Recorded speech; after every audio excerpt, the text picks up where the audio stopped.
aquí hoy en esta presentación y agradecerle a Laura el haber querido estar aquí, que desde el minuto uno que se lo dije me dijo que sí, sin dudarlo, y yo sé que también para ella es bonito estar aquí porque al final fue debido desde su casa.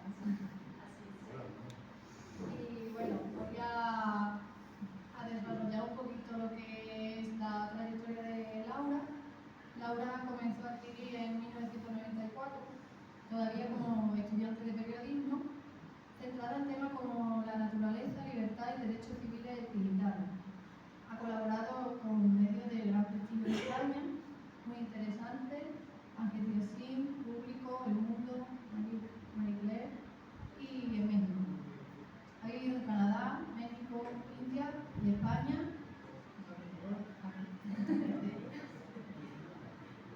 enriqueciendo su perspectiva internacional y cultural. Y ha sido reconocida con premios periodísticos como el Premio Prisma Casa de la Ciencia, el Premio IOSI 2022, Premio ESET de Periodismo sobre Seguridad Informática en 2019. Actualmente es editora de Conversation España y cofundadora de Elemento 21, un laboratorio de investigación y divulgación científica en español. Y refiriéndonos a su libro, para llevar a cabo este ensayo, Laura lleva años de investigación explorando las consecuencias de cómo los algoritmos se infiltran en nuestra vida diaria, cuánto contamina o si queda espacio para la privacidad, entre otras cosas. Una crítica central del libro es cómo el modelo de negocio de las grandes plataformas alimenta incluso trastornos mentales o manipula la opinión pública. Además, no se queda en la denuncia. El libro se autodefine como un manual de resistencia, ofreciendo herramientas y reflexiones para afrontar nuestra dependencia digital con mayor conciencia. Yo creo que en esta nueva era en la que nos estamos moviendo, donde la tecnología está en nuestro día a día constantemente y cada vez más, es muy importante un libro como el tuyo, porque nos hace apuesta por una sociedad que está más alerta y nos hace también pensar sobre lo que tenemos a nuestra mano día a día. Entonces creo que libros como el tuyo pues, son fundamentales porque es una crítica también y es una forma de reflexionar acerca de lo que tenemos cerca, de lo que a día de hoy nos mueve, que la tecnología es ahora mismo una de las cosas fundamentales en nuestro día a día. Entonces, por eso y porque estás aquí y eres de aquí también, era uno de los motivos por el que yo quería que tú vinieras. Así que ahora os dejo con ella, que ella explique mucho mejor todo lo que ha escrito.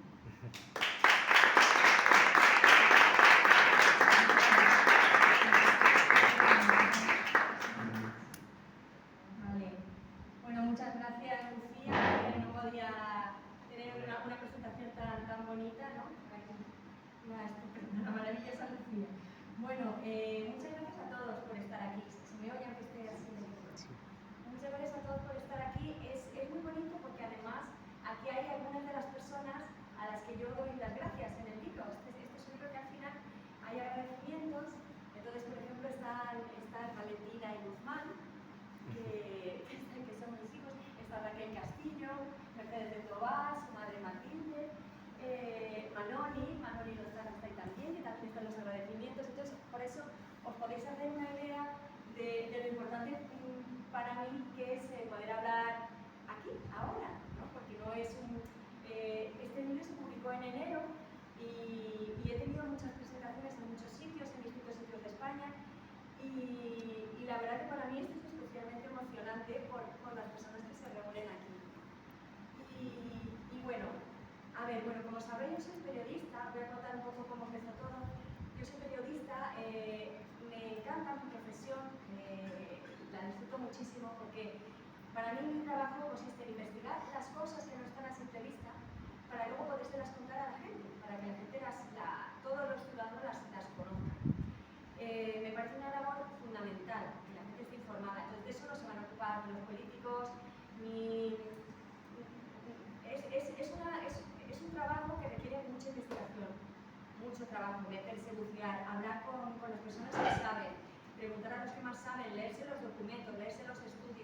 pues para todo eso poder ser trasladado a la sociedad en un lenguaje que sea fácil de comprender. Entonces, bueno, este tema de la inteligencia artificial, a ver, yo llevo escribiendo sobre tecnología, sobre inteligencia artificial, no es tan nueva como parece, sobre internet, llevo muchos años escribiendo sobre esto. Entonces yo, lo que te das cuenta cuando eres periodista es que lo que la gente conoce no siempre es toda la verdad, ¿no? Es como, a mí me gusta mucho la comparación con los icebergs, ¿no? Lo que vemos del iceberg es el 15% de todo, ¿no? Lo gordo es lo que está debajo.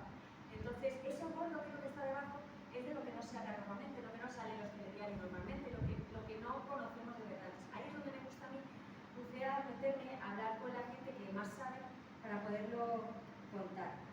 Entonces, bueno, este libro es un libro crítico, o sea, yo creo que el pensamiento crítico es fundamental para el desarrollo de la humanidad. O sea, las personas tenemos que tener ese pensamiento crítico y desarrollarlo para poder ver cuál es nuestra verdadera posición, dónde nos colocamos, quiénes somos, qué queremos, qué pensamos de las cosas, ¿no? Porque si no tenemos pensamiento crítico, ¿qué vamos a hacer? ¿Repetir como loro lo que dice la televisión? ¿O repetir como loro lo que hemos oído en el bar? Cada persona tiene que tener su propia... Y esto es una capacidad que se cultiva. Esto no es algo que nacemos con ello. Uno de los entrevistados en este libro me dijo una cosa que me hizo pensar mucho.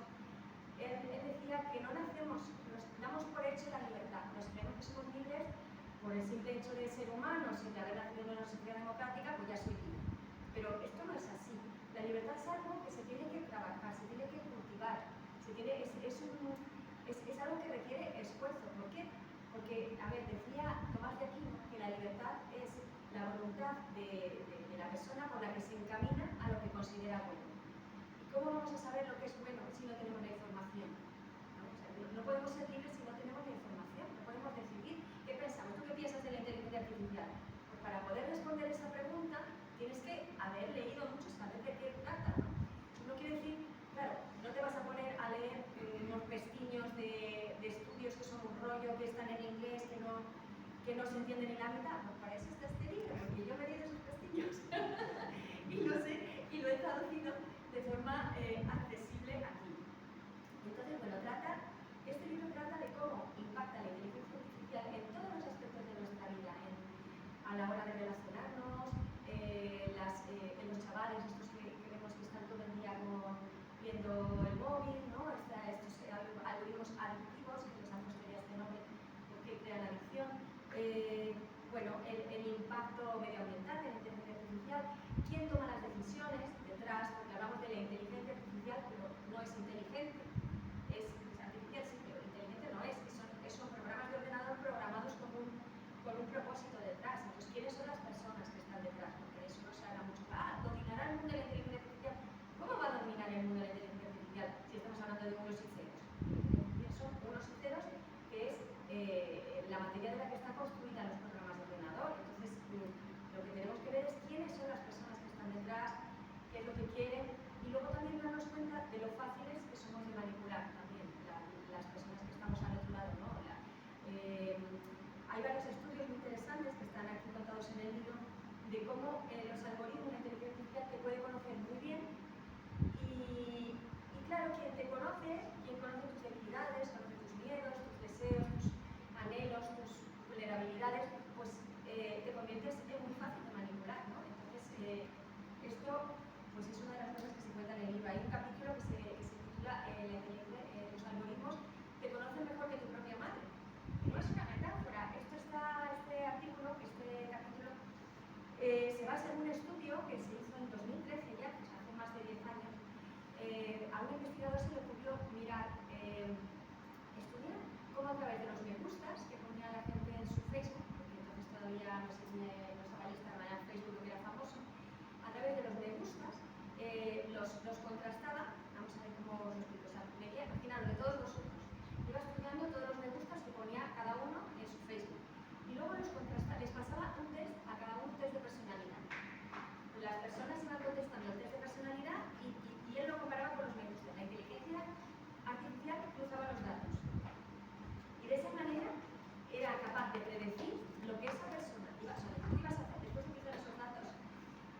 con 85 me gustas nada más, podía predecir lo que ibas a hacer mejor que tu propia madre. Y que lo hizo, o sea, no es una exageración ni una metáfora, es que él le preguntaba a la inteligencia artificial, bueno, de Mercedes, que hemos visto 85 me gustas suyos, ¿qué haría si, ponía un caso hipotético? Entonces la inteligencia artificial acertaba más que si le preguntaban a Matilde, ¿qué haría tu hija? Si... Entonces esto lo comprobó este investigador, ¿no?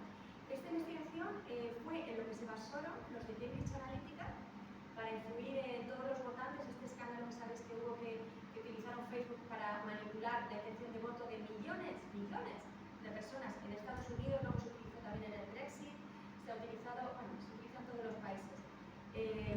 Esta forma de manipular a la intención de voto de esta manera, ¿no? Viendo a ver qué te pongo en tu post, según tú eres, te hago un perfil que tú eres una persona que eres miedosa. Bueno, pues te voy a decir que este candidato, imaginaros, esto por ejemplo es otro estudio que se hizo, las personas más miedosas o que vivían solas, pues decían, vota a este candidato que va a permitir el uso de armas para la defensa personal, por ejemplo, ¿no?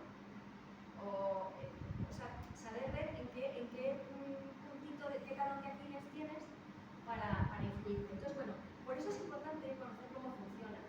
Y por eso es importante conocer por qué es tan importante nuestra privacidad. O sea, porque la gente dice, ¿qué más me das? Y yo no tengo nada que esconder, a mí me importa. Pero sí es importante. Como hay tantas cosas de las que hablar, porque esto es, es una investigación que toca muchos palos, yo os he traído un menú como en los restaurantes. Os lo voy a leer y entonces lo que quiero es que me vayáis levantando la mano y diciendo qué cosa os interesa y yo voy contando un poco esa cosa que me digáis. ¿Qué os parece? Vale, pues bueno, los primeros, que son que hemos dejado ya en manos de la inteligencia artificial, los primeros datos tenemos vigilancia masiva, te conoce mejor que tu madre, propaganda de precisión, tenemos, bueno, ¿qué es la inteligencia artificial y por qué tiene hambre de datos? ¿Por qué son importantes estos datos? A mí que me importa el rollo de la privacidad y el otro plato es estamos en manos de 4 gatos americanos. Esos son los primeros datos. A ver, si alguno os ha observado, pues preguntarme o antes de leer los segundos, porque si no se van a olvidar. La propaganda. La propaganda, vale. ¿El qué? El control masivo. La vigilancia masiva. Vale. Pues bueno, venga, la propaganda. La propaganda de precisión es muy interesante porque nosotros habéis oído hablar de la medicina de precisión, por ejemplo, que dice que miran exactamente a ese paciente, exactamente que miran su ADN, qué le viene bien a esa persona. Bueno, pues la propaganda de precisión es lo mismo. Miran a cada votante una radiografía de ese votante cómo es y a ver con qué mensaje le van a convencer, ¿no? Esto es la propaganda de precisión. Entonces, bebe de todos los datos que nosotros ponemos en internet, los ponemos sin darnos cuenta, en abierto, porque esos datos son públicos. Si tú tienes un perfil público de Instagram, de lo que sea, de Twitter, de Facebook, si es público, quiere decir que lo que tú pones ahí lo puede ver cualquiera y lo pueden utilizar para lo que les dé la gana. Entonces, bebiendo de eso, se llama segmentación de la población, ¿no? Por ejemplo, votantes indecisos de la derecha pero que nunca votarían a la izquierda, un perfil. Votantes que van a ser madres este año, otro perfil.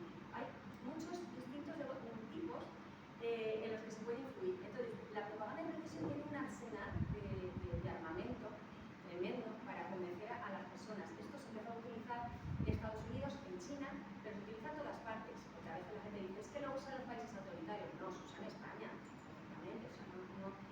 Entonces, esto por ejemplo, en las elecciones nacionales, ¿no? Se busca qué se está hablando en las redes sociales, qué interesa a la gente, ¿no? Es una forma de sondear la opinión pública. ¿Cómo se puede influir en esto?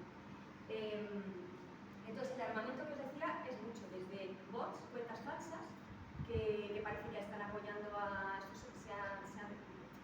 Se ha estudiado mucho en países, sobre todo de Latinoamérica, de Asia, pues muchas cuentas falsas que apoyan al dictador de turno para que parezca que tiene muchos seguidores, que es muy popular en su país, que son falsas.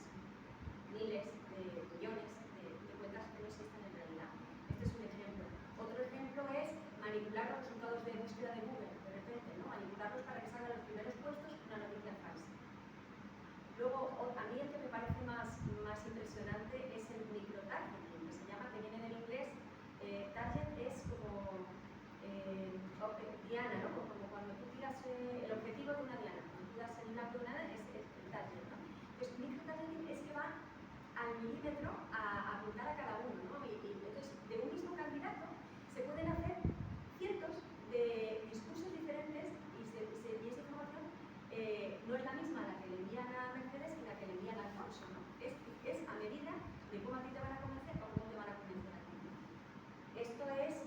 parece como ciencia ficción de las series estas de Netflix, pero es así como funciona. Esto pasa de forma más light en los países del supuesto primer mundo, y en los países que están más revueltos y donde las democracias son más inestables, pues el resultado son masacres, hay gente que muere, ¿no? Por ejemplo, un ejemplo que es todo muy gráfico es en Birmania, que ha estado mucho tiempo en guerra, donde ha habido unos conflictos horribles, unas matanzas horribles por el conflicto étnico, ¿no?, entre musulmanes y budistas. Pues una noche hubo una masacre tremenda. Lo que pasó fue que los que querían dar un golpe de Estado les empezaron en las redes a los budistas a dirigir el mensaje de que esa noche los musulmanes iban a atacar. Y a los musulmanes esa misma noche les empezaron a poner mensajes de que los budistas iban a atacar. Pues podéis imaginar la que es el mundo. Pues bueno, este es la tapita de propaganda de precisión. A ver, ahora la de vigilancia máxima. Bueno, ¿sabéis qué hay? A ver dónde lo escondes. ¿El qué? A ver dónde lo escondemos. Bueno, pero uno puede también, a ver, por ejemplo, hay las cámaras de vigilancia de reconocimiento facial, aunque la Unión Europea ha prohibido en la ley de inteligencia artificial, ha prohibido el reconocimiento facial, hay excepciones, y las excepciones son los cuerpos de seguridad, el uso militar, o sea, bueno, o sea que esas excepciones son precisamente de las que no queríamos, las que queríamos protegernos, ¿no? Pero bueno, aquí os estoy viendo, hay cámaras de vigilancia de seguridad. Bueno, Sí, pero en la calle, el polígono. Ah, el polígono, bueno. En Madrid hay montones, claro, pero pues es como para proteger un recinto. En Madrid hay montones por la calle, ¿no? En todas las ciudades europeas hay por la calle muchísimas. ¿Qué pasa? Que ahora la inteligencia artificial es capaz de reconocer con muchos fallos, también ha habido casos de muchos fallos, simplemente con ver tu cara y ya sabes que eres Alfonso, tal, que trabaja no sé dónde, que vives no sé dónde, que tu teléfono no sé cuál. Entonces, claro, si tú vas andando por la calle, pues esta es una forma de vigilancia. Pero la forma de vigilancia masiva más grande es una que destapó Snowden, que a mí me parece uno de los héroes de nuestro siglo, Edward Snowden. Pasa que nadie le hizo ni puñetero caso. Este era un chico muy joven, que tenía 20 y pocos años, y que él era ingeniero al servicio de los servicios de inteligencia de Estados Unidos. Él trabajaba ahí, él era informático, él trabajaba incluso organizándole las cosas de la informática. Entonces, de repente, este chico se dio cuenta de que los servicios de inteligencia de Estados Unidos tenían vigilada a toda la población del mundo, todas las llamadas de teléfono, todos los emails, o sea, podían acceder a cualquier email que tú mandaras. ¿Por qué? Porque, por ejemplo, los emails que tenemos casi todos con compañías gratuitas, ¿no? El Yahoo, el Gmail, el Mail, todos estos son gratis. Entonces, este hombre destapó que estas compañías le estaban vendiendo cada vez que los servicios de inteligencia se lo pedían, pues la información, abriéndole la puerta por detrás sin informar a los usuarios de lo que fuera, sus emails, sus comunicaciones, las llamadas de teléfono, lo mismo. Entonces, este hombre lo denunció. Esto fue en el 2013, una cosa así, o antes, quizá, 2010, no me acuerdo ahora mismo, pero él lo denunció. ¿Qué pasó? Se silenció súper bien porque no pasó nada, no rodaron cabezas, no hubo revoluciones mundiales o sea, la gente, un conformismo ejemplar. La gente nos aguantamos todos como si no pasara nada. Este hombre se tuvo que ir de su país, está refugiado desde entonces en Rusia, no puede volver porque se expone a ¿cómo se llama esto? De guerra, un consejo de guerra. Entonces él se fue con 20 y pocos años, no ha podido volver. Y nada, en el mundo no pasó nada, sigue la cosa igual. Entonces, tenemos que ser conscientes de que si estamos utilizando un email gratuito, o cualquier cosa que utilicemos gratuita, de entrada, pues ya estás vendido, ya estás. Además que si leéis los términos de servicio, es muy interesante leer los términos de servicio. A primera vista podéis decir qué rollo, pero es que es súper interesante porque parece una película. Los términos de servicio de todos los correos gratuitos dicen que tú aceptas que ellos revisen tu correo, dicen por fines de mejorar la experiencia o no sé qué razón dan, o por mejorar el servicio o algo así. Entonces lo pone. O sea, tú cuando usas el Gmail o el Yahoo, estás aceptando esto, ¿no? Entonces ellos dicen, no, si no es por leer tu correo, es por mejorar. Por eso luego la gente dice, ¿por qué me ha llegado un anuncio de lo que estaba el otro día dando? Bueno, es que no. Parece una cosa de esto de que eres un conspiranoico, pero no, es que es así. Y además que tú lo aceptas, tú dices aceptar, sí.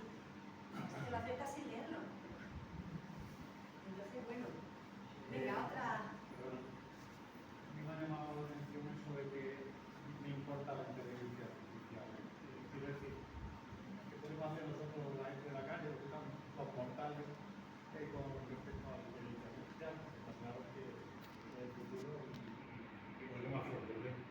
O sea, dicen lo ¿Cuál es? de... ¿Cuál dicen? La de a mí que me importa el rollo de la privacidad. Sí. Esa la pinta, ¿no? Tú has dicho a mí que me importa la inteligencia artificial, ¿no? ¿Tú no has dicho eso? No, te he dicho que es la inteligencia artificial. Es que es muy importante también. Y hasta qué punto nosotros podemos Sí. implicar en eso, porque al fin y al cabo somos mortales de la calle. Claro, pero esa es una muy buena pregunta. Lo que podemos hacer es informarnos, porque cuando tú te informas puedes decidir mejor, ¿no? Igual cuando tú te informas te paras un momento y una tontería te voy a decir, pero en vez de aceptar las cookies rápidamente, pues te tomas un minuto o 30 segundos más en buscar el botón de rechazar, ¿no? Yo creo que cuando uno se informa también te lo piensas, imagínate, tú te informas, pues igual te lo piensas dos veces antes de subir un post. Dices, a ver, este post me puede perjudicar en algo, no me puede perjudicar. Esto, por ejemplo, le voy a contar en lo de la privacidad, que ahora lo cuento después. Entonces yo creo que la clave está en tener la información. Cuando tú tienes la información, puedes decidir mejor, puedes decidir, vale, yo voy a seguir usando las redes sociales porque a mí me gustan mucho, me viene bien. Pero... Porque estamos en ello, estamos en la era de las redes sociales y de la sí, pero la cosa es que tú la vas a utilizar como un pollo sin cabeza o la vas a utilizar sabiendo lo que haces, sabiendo a qué le das sí, a qué le das no, sabiendo si tu hijo tiene el perfil privado o lo tiene público, si lo tiene público a qué se expone. Es tener la información, porque la información es poder. Y cuando tú tienes la información, pues ya no te vas a esconder en tu casa sin usar la tecnología, pero la usas sabiendo a qué te expones, a qué... Bueno, esto me arriesgo porque me merece la pena. Pues esto no me arriesgo, es una chorrada, no lo necesito. Puedes decidir de esa manera. Lo de a mí que me importa el rollo de la privacidad es muy interesante porque, por ejemplo, ya está demostrado, hay estudios que han demostrado que las cosas que ponemos en las redes sociales las utilizan, por ejemplo, cuando vamos a buscar trabajo. Cuando vamos a buscar trabajo, un porcentaje muy alto de las empresas te buscan en redes sociales. A ver qué has puesto. A ver si es que de repente te pone borracha en las fotos, no sé, o como cuando vas a hacer un préstamo, o un seguro, cuando tú te vas a asegurar, si de repente en las redes sociales lo que pones, ay, no, no me puedo levantar, no sé, pues entonces vas a pedir un seguro médico y la póliza que te van a cobrar, ellos miran que has puesto en las redes sociales antes. Cuando te van a dar cuando vas a pedir una hipoteca al banco, lo mismo. O sea, que no, y además, esto nosotros, o sea, los que somos mayores, pues dicen, bueno, yo ya no voy a pedir hipoteca y ya tengo trabajo, ya lo mismo. Pero toda la gente joven que está empezando a llenar las redes sociales, está dejando su huella digital, esto sí que es gordo. O sea, toda la gente que está empezando a dejarla ahora, la gente que ahora tiene 14 años, cuando tenga 24, cuando tenga 34, toda la información sobre ellos que va a haber en las redes sociales va a ser tremenda. Y igual no les conviene que se utilice según cómo. Entonces, por eso es importante tener la información. Y no sé cómo me digo, ¿os leo los segundos? A ver, os voy a leer los segundos. Mira, hay un gatito que se llama Robots Asesinos. Hay otro que es muy interesante, recomiendo que lo miráis, es la especialidad de la casa, se llama Tu enfermedad es el secreto de su éxito. Tu enfermedad mental es el secreto de su éxito, además. Luego tenemos Caminantes de la Noche, tenemos la inteligencia artificial funciona con las lágrimas de un volcán, tenemos Destructores de realidad, ¿qué pasa con los moderadores de contenido de Meta? Esta también es famosita. Y luego, ¿la inteligencia artificial puede tener sentimientos? ¿Puede qué? ¿Tener sentimientos? Esta es con mi interrogación. Venga, pues para el que os Todas. La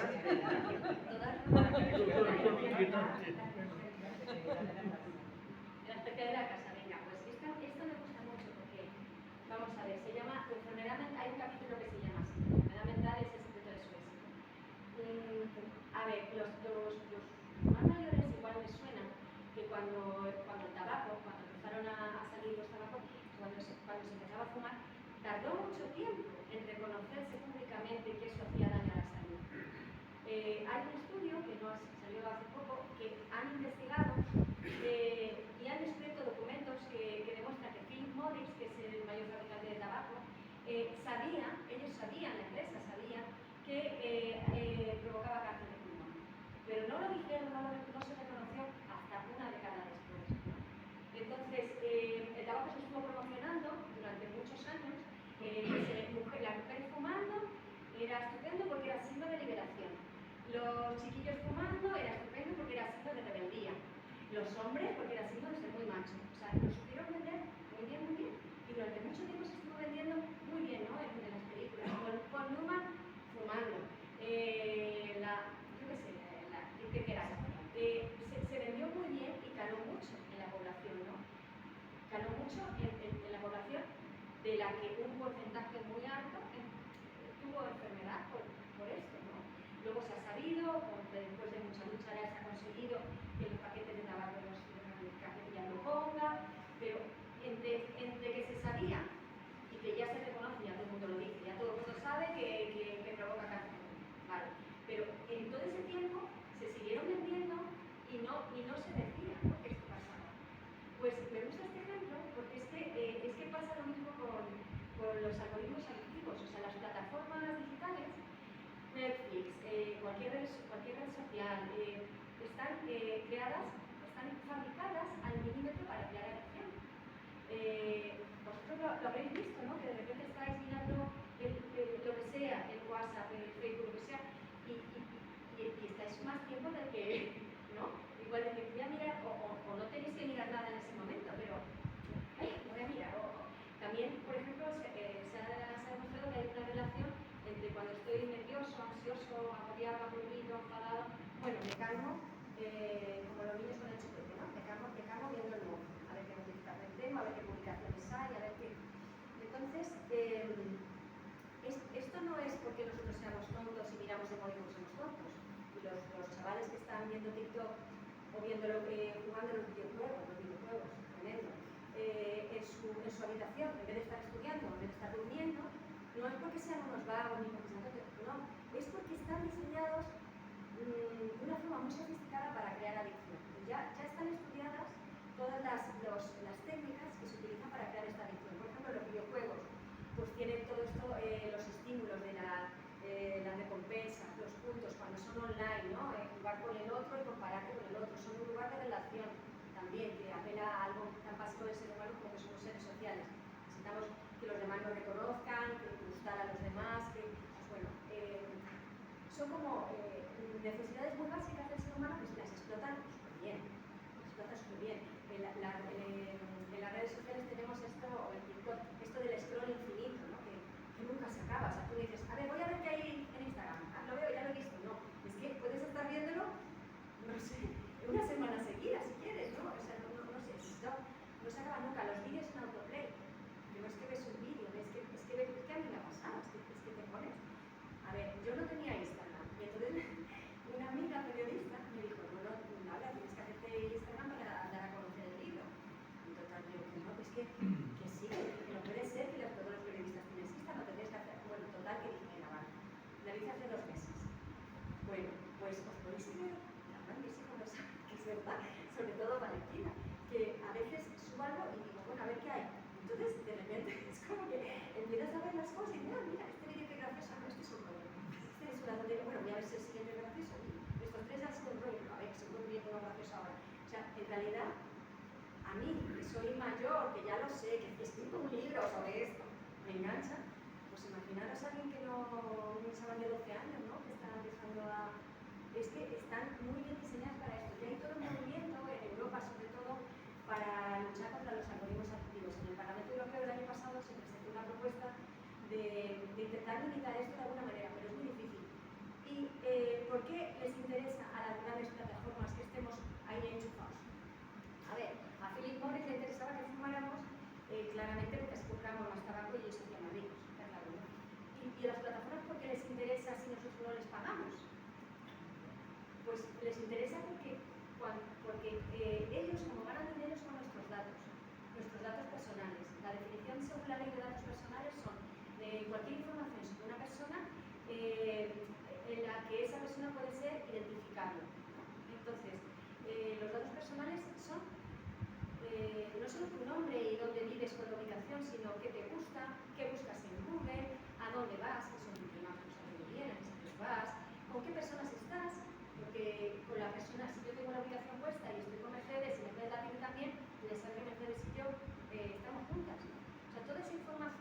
que tú vas dando en qué páginas te paras a mirar, qué páginas pasas por alto, a qué amigos de repente bloqueas en las redes sociales. Todas esas cosas que hacemos cuando estamos en Internet son datos personales. Entonces, esos datos personales es lo que hace que estas compañías sean las más ricas del mundo. Que sabéis que de las 5 compañías más ricas del mundo son tecnológicas. Son Apple, a ver si no se me olvida ninguna, Apple, Amazon, Microsoft, Meta y Nvidia, que es la que fabrica el hardware, los procesadores en los que funciona la inteligencia artificial.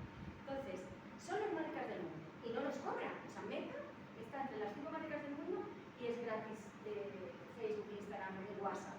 ¿Esto cómo puede ser? Puede ser porque todos los millones de datos que les estamos regalando es lo que ellos venden. Por eso son ricos, porque eso es lo que ellos venden. ¿A quién se lo venden? Por ejemplo, a los anunciantes que quieren anunciar, a los políticos que quieren hacer su propaganda. Bueno, y ya actores más oscuros que, bueno, ya podemos echar la mente a volar, de dónde van a parar esos datos. No sabemos dónde van a parar esos datos, pero son ricos porque tienen nuestros datos y trafican con nuestros datos. Entonces, si yo voy y veo un vídeo y lo dejo, pues he estado 15 segundos que dura el vídeo de TikTok. O sea, tienen 15 segundos de datos míos. Pero si yo voy y me engancho y estoy 5 horas viendo vídeos, entonces tienen mucho más datos y ganan mucho más dinero. Por eso nuestra enfermedad mental, porque la adicción es una enfermedad mental. ¿Sabéis? En la calle a veces se habla de adicción como si fuera, la palabra sea un poco, ¿cómo se dice? Como quitado su verdadero significado. O sea, adicción es una enfermedad mental reconocida en el manual de trastornos de enfermedades mentales de la OMS. Entonces, es una enfermedad mental que conlleva una serie de cosas. Conlleva irritabilidad, conlleva que no puedes rendir en tu trabajo o en tus estudios, aislamiento social, conlleva incluso problemas estructurales en el cerebro, si es en los adolescentes y en los niños más pequeños, poco desarrollo de la corteza prefrontal. Esto está estudiado, la corteza prefrontal es lo que toma las decisiones, lo que tiene la motivación y la voluntad. Pues está estudiado que los chicos y chicas que pasan mucho tiempo online tienen menos desarrollada la corteza prefrontal. Qué fuerte, ¿no? O sea, ya no es una cuestión de niño, deja el móvil, no. Es que está influyendo en su desarrollo neurológico. Entonces, por eso digo que a mí me recuerda al tema del trabajo. Les interesa que estemos mucho tiempo, pero tenemos que tener la información para entender, porque de forma intuitiva podemos decir, si esto de niño, que ya llevas mucho tiempo en el móvil, como padres te das cuenta. Pero es que hay que entender muy bien por qué, ¿no? Para poderse explicar muy bien también a ellos. Para poder explicar muy bien por qué realmente necesitan dejar eso y por qué todo ese tiempo que están conectados lo que están haciendo es enriquecer a las plataformas. Que además a las plataformas digitales les interesan mucho los menores y los jóvenes, porque esos van a ser los consumidores adultos del día de mañana. Pues cuanta más información, cuanto más pronto te pillen a la recogida de datos, más certero va a ser el retrato robot que van a tener de ti cuando tengas 20, 30 años, 40. ¿Entendéis, no? O sea, la personalidad de la persona, cómo es más probable que se comporte, cómo podríamos esperar que actúe en determinado escenario. Todo esto es lo que te dice la inteligencia artificial. Y hay una cosa también que también es... yo es que este tema me encanta y además, como lo he estudiado tanto, podría estar hablando de una locomotora. Entonces, si queréis que hable otra cosa, me levantáis la mano y me lo decís. Pero una cosita nada más, que me parece muy importante que salgáis de aquí sabiendo esto, teniendo esto clarísimo. La inteligencia artificial no es inteligencia artificial, o sea, no es el robot este de Odisea 2000, ni es un ser inteligente, no. Son programas de ordenador. Es pura estadística. En lo que consiste la inteligencia artificial es en hacer estadística, hacer predicciones con enormes cantidades de datos. Entonces, cuanto más cantidades de datos, pues más fácil es que acierte la predicción que va a hacer. Por ejemplo, el ChatGPT no es que esté razonando lo que te está contando, es que hace unas predicciones bastante, bastante buenas sobre la posibilidad de que una palabra vaya detrás de otra en determinado contexto. Entonces, bueno, estamos hablando de esta cosa, hablando por ejemplo, el cambio climático es, bueno, pues hay muchas probabilidades de que sea, según lo que hemos hablado antes y tal, pues que sea uno de los males de nuestra era. O sea, es como un loro que repite todo lo que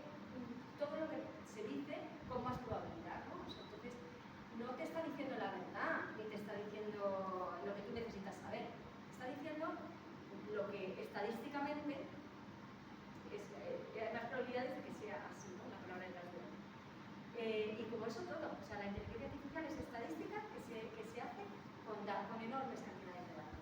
Cuantos más datos tienen, más bueno, pues mejor funciona. Por eso tiene tanta hambre de datos, que hay un capítulo que se llama hambre de datos. Por eso necesita tantos datos. O sea, por ejemplo, para esto que dice, la inteligencia artificial va a poder determinar en una radiografía si tú tienes cualquier cosa, cualquier patología, ¿no? Ahora mismo esto no es verdad, esto no lo hace. Lo que pasa es que esperan que después de haberle entrenado con millones de radiografías unidas a diagnósticos de médicos, yo una vez entrevisté a un médico, a un radiólogo, que me decía, estoy harto, es que me están exprimiendo porque lo que me hacen es ver una radiografía tras de otra y etiquetar el diagnóstico para alimentar a la inteligencia artificial. Y que ella aprenda a hacerlo solo en un futuro. Entonces, claro, él decía, yo lo que quiero es tener a mis pacientes, pero no, le tenían como de trabajador para alimentar, a entrenar a esa inteligencia artificial. Entonces, claro, si la inteligencia artificial ve 4 radiografías, pues la quinta igual no sabe, pero si ve 4 millones, hay más probabilidades de que acierte con la que tú le enseñas. Entonces, esta es la cosa, la inteligencia artificial es estadística que funciona con datos. Ya está, no es un ser sobrenatural. Eso se podría decir que no será la inteligencia artificial es como sintaxis, no semántica. O sea, sintaxis no semántica. Claro, no tiene contenido. Pero no en el fondo. Claro, O sea, claro. si el cielo es azul, lo pone porque estadísticamente Claro, exactamente. el cielo es simplemente en azul. Exactamente, la Pero no inteligencia tiene idea artificial de que azul. no tiene ni idea de qué es el cielo, ni de qué es azul. Porque tener idea es algo que se aplica a un sujeto. Y la inteligencia artificial no es un sujeto, es un programa de ordenador. Que puede ser más bueno o menos bueno en buscar eso, en predecir cosas.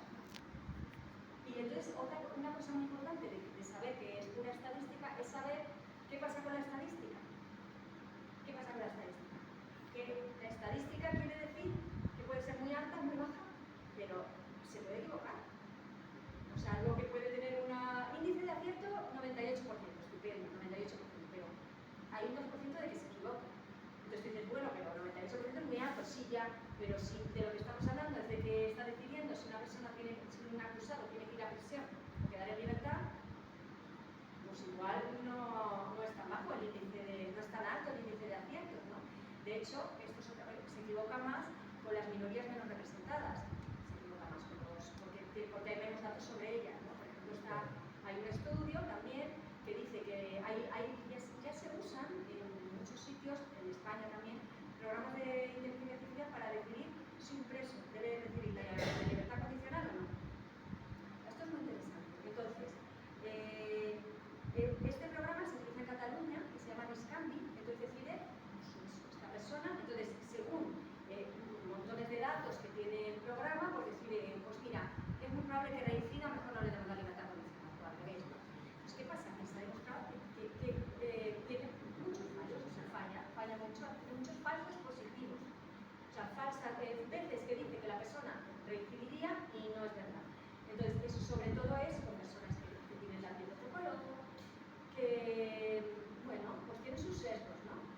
Entonces, racista, ¿no? claro, no es que sea racista, es que con los datos con los que está entrenado son datos históricos de seres humanos. Entonces, los seres humanos históricamente pues hemos sido racistas. Entonces, igual que las empresas, los recursos humanos utilizan inteligencia artificial. Entonces, es fácil que como directivo siempre contrate a un hombre blanco de tal edad. ¿No? ¿Por qué? Porque todos los datos que le hemos dado decían que esos eran los que eran directivos siempre. Lo que os decía de lo de los presos, que es muy bonito esto.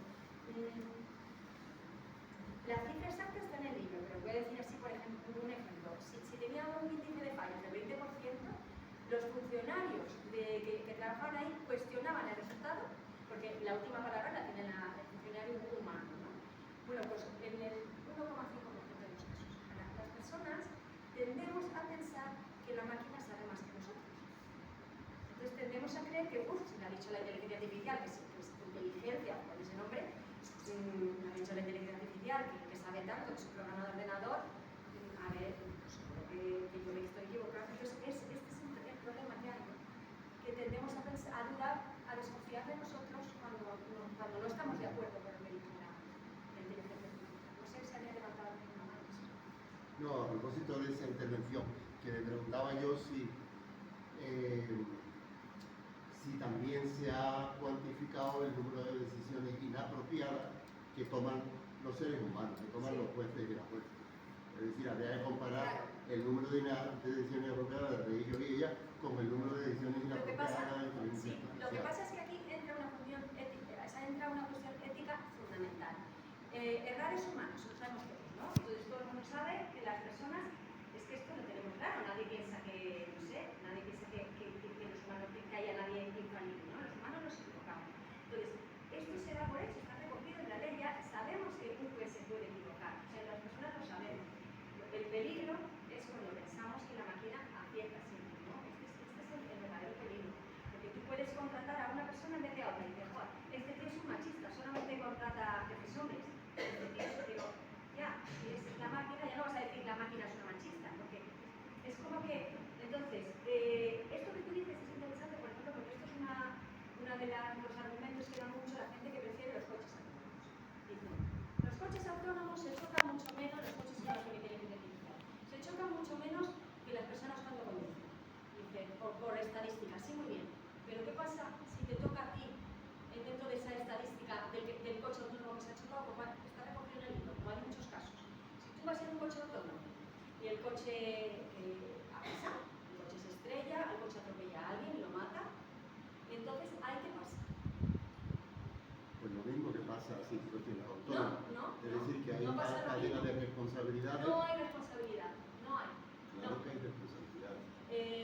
La responsabilidad nunca cae, en los casos que ha habido, están documentados, nunca ha caído sobre los fabricantes de la inteligencia artificial. Nunca, nunca. Todavía no ha pasado. ¿Vale? Ha caído la persona pues, que no debía haber soltado el volante, la persona, claro, pero si tú estás vendiendo el coche y le estás diciendo a esa persona, te puedes relajar al volante porque tenemos un coche muy bueno que no falla nunca y que nunca se choca porque hay un 98%, porque el índice de siniestralidad es mucho menor con el... O sea, estás engañando porque estás diciendo, te puedes confiar porque la inteligencia artificial funciona muy bien en el coche. Mira, yo les pregunto a los taxistas cuando me subo a un taxi, esto es una conversación que me gusta sacar con los taxistas, ¿sabes? Y todos me dicen, es que ni loco dejaría yo el volante en una inteligencia artificial, ni loco. Pero entonces es un problema de credulidad. El problema entonces es la credulidad que tenemos sobre las cosas, sobre la inteligencia artificial, sobre el mensaje que nos da la televisión. El problema es, ¿tú quieres dejar tu vida en manos de una inteligencia artificial o quieres dejar tu vida en tus manos, al volante? No, es que ese es el error. No es en manos de la inteligencia artificial o en tus manos. Es en manos de la inteligencia artificial o en manos de un predicador o en manos de la Volkswagen que tiene una fama de hacer coches infalibles. ¿Entiendes? O sea que hay un dato, el ser humano tiene siempre actuado con el principio de confianza y de credulidad, y es bueno, si no no sabríamos qué hacer en cada momento. Claro. Depende de nuestra credulidad, cómo manejamos nuestra credulidad, no tanto de la materia respecto a la cual creemos o no creemos. Sí, muy bien. Y está la credulidad y está el conformismo, ¿no? Y yo creo que el conformismo es lo que es peligroso y la ignorancia también. Y no sé si queréis que lea alguna de estos mundos o queréis ir al post. Se me ocurre una tontería. A ver. Hablando de la inteligencia artificial y la estadística, yo creo que en política se equivocan constantemente. En política a la hora de unas elecciones, se equivocan siempre. ¿Se equivocan siempre quién? La estadística de las elecciones generales, elecciones municipales, pues van a ganar